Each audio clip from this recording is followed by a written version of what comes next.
This is the review of question number 1.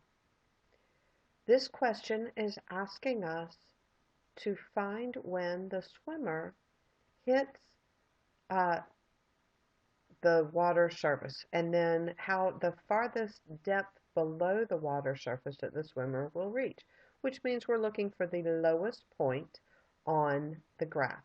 That means we are looking for the minimum. You could have put this into your graphing calculator, or you could work this with negative b over 2a to find the axis of symmetry.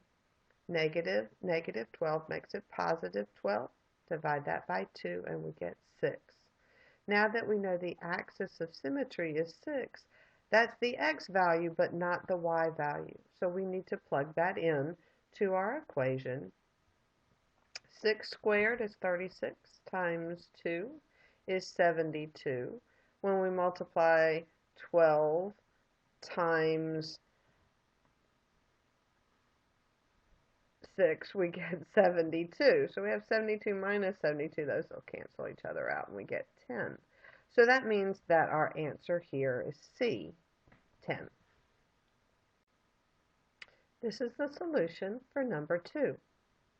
Number 2 is asking us for the solution set of the equation x squared minus 4x equals 0. That means it's looking for the x-intercepts. So we could simply, in y equals on a graphing calculator, plug in x squared minus 4x and look at the graph to find the zeros, which is where it crosses the x-intercept. This also, however, factors. X squared minus 4x has a common x that can be pulled out as a GCF, so it factors to x parentheses x minus 4, all equal to 0. We set each factor equal to 0 based on the zero product property, so x equals 0 and x minus 4 equals 0. And that gives us x equals 0 and x equals positive 4. So our answer is A. This is our solution for question number 3.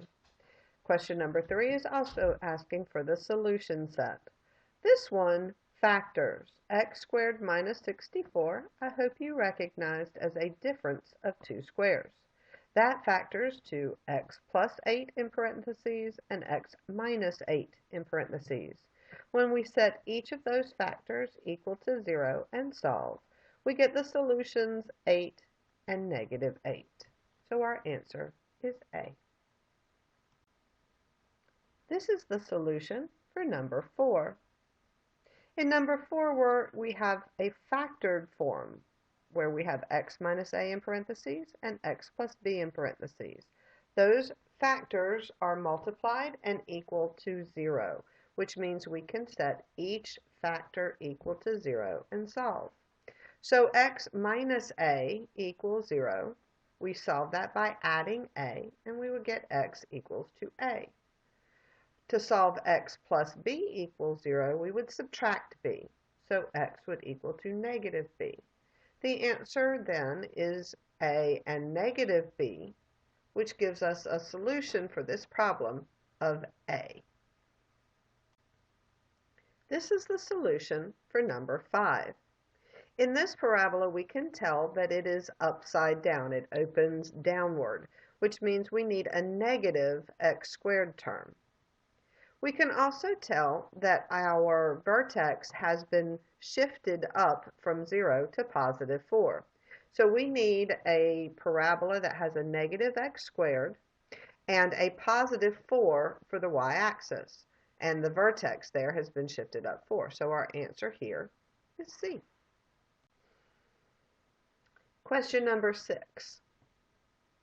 The answer to question number 6 is very similar to the problem we just worked in number 5. This parabola has been flipped over the x-axis and shifted up 3. So we need a negative x squared and a plus 3 in the back. That means our answer is B. This is the answer to number 7.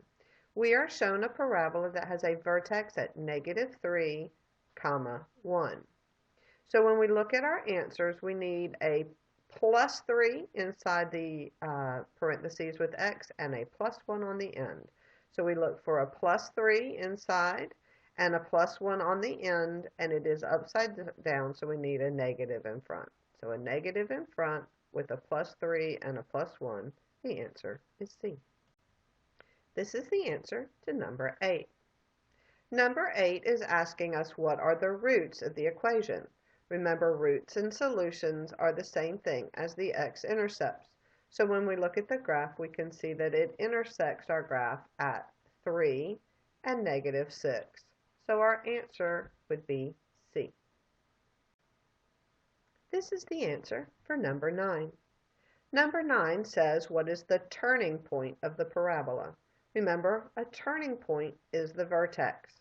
We have several ways of finding the vertex. You could put it into your calculator and look for the minimum, or we could use the axis of symmetry, negative b over 2a, find that value and plug it back in to find the y. Either way, our answer is D.